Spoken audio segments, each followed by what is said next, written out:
Hi everybody and welcome to Ask the Coach Show episode 24. I'm Jeff Plum and with me as always is Alois Rosario. Welcome Alois. Hi Jeff, thank you, and loving these early mornings. Indeed, yes, we get to answer brilliant table tennis questions. And first up, we actually have the PingSkills question of the day. But a suggestion from one of our viewers was that we should answer the previous day's question, Alois. So yesterday we asked, what is your favourite type of serve? So do you want to answer that? Definitely, serve was, is the serve that I like the best.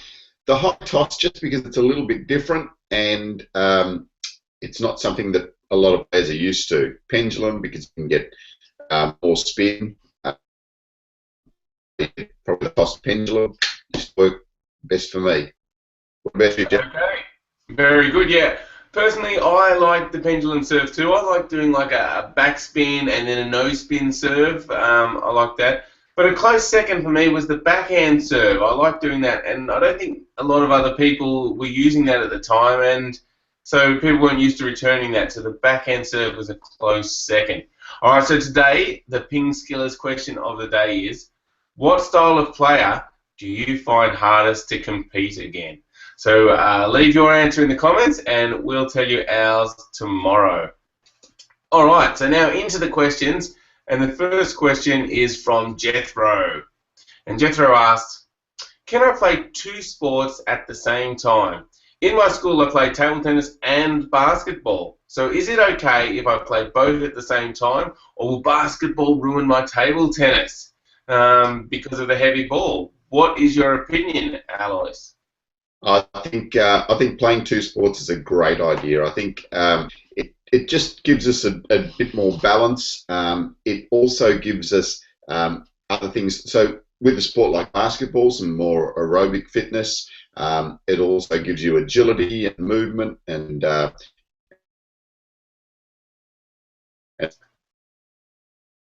yeah, you just cut out a bit there, Alice, but I think your point is yeah, you're just cutting out a bit, Alice.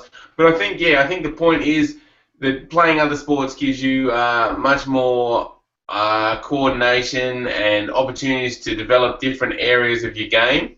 So it's a really a positive. And I guess even the younger you are, the better it is for you to be playing different sports because you get a whole range of skills. Yeah, that's right. And I think once you get a little bit older, then when you want to specialise in table tennis, then you probably don't have enough time to play and compete in other sports. But certainly when you're developing, I think it's a really good idea. I mean, people even talk, I hear it often about tennis and table tennis, and people say, well, you shouldn't play tennis if you're playing table tennis. I really disagree. I think, if you're playing a sport like tennis, again, you're learning different things in different aspects, learning bigger movements. Again, you're getting the more aerobic type of fitness. You're also getting more coordination, and like the human brain is good enough to adjust when you get back on the table tennis table, or when you go to a tennis court, or playing badminton. So I really think that playing different sports is actually useful for you. Great. All right, Jethro. So get out there, enjoy your basketball, enjoy your table tennis, and it's going to be good for you. Thanks for the question.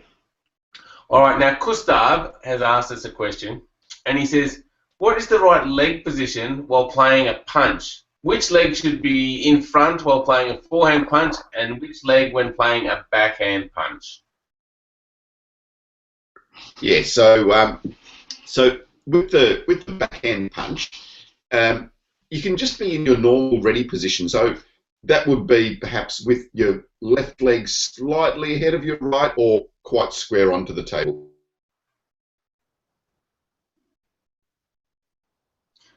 Yeah, we're just having a few You don't need issues too with much. the internet there. So yeah, we got for the backhand punch. I heard you need to be square onto the table. or Yeah. you could have your left leg for a right-hander slightly in front. Um, so what about for the forehand punch? Yeah, forehand punch. I don't know. I mean, does anyone ever play a forehand punch? Um, I mean, you do a forehand block, or you do a forehand topspin, or you do a forehand smash. A forehand punch really isn't a shot that anyone plays. So I don't know. Yeah. I mean, you can sort of punch it forward like that sometimes. Just a faster block. But yeah, it's not really a stroke um, that is really played. Yeah. So for a faster block, you'd be in your normal position again, fairly square on if you're just blocking. And if you wanted to play the more aggressive counter loop, then you could be a little bit side on if you've got a bit more time. Yeah, so either side on, or just turn your waist a little bit more. So keep your legs in the same position and turn your waist a little bit more to generate a little bit more speed. Because you are close to the table, you really haven't got time to be turning your feet too much around. Excellent. All right. Well, thanks for that advice, and good luck with your punching. And perhaps try, if you're going to go for the forehand, if you think you want to play a forehand punch, Gustav, maybe try and develop a counter topspin. Good luck with that. All right. Now, Rob has asked us a question, and Rob says, I can already do a backhand flick on a short backspin serve, but not really on the forehand side. I can do it from the middle of the table, but I'm not quick enough to move to the forehand side so quickly. Is there a trick to know where it's coming? Yeah, well, the trick is just seeing a lot of serves so that you can start to read with just a few cues from the other player, their bat position, that sort of thing, as to where the ball's coming. But the best thing is just to watch the ball. Just keep watching the ball.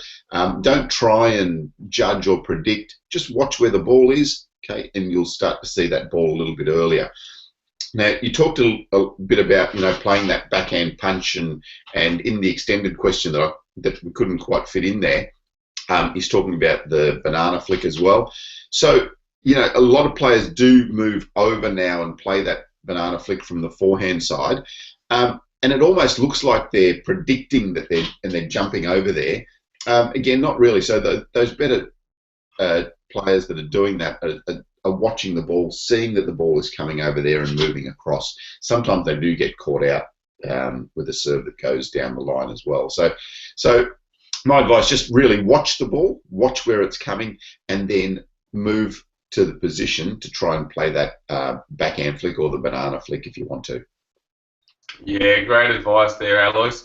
So having faster reflexes or seeing the ball earlier and know where it's going is not necessarily all about just reacting quicker, although that obviously helps. But if you just watch the ball, then you will start to react quicker and you'll start to pick up the cues. So as Alois said, really watch the ball, especially as they're serving, and then you will start to pick up cues and you'll start to see where the ball's going earlier. All right, good luck with that, Rob.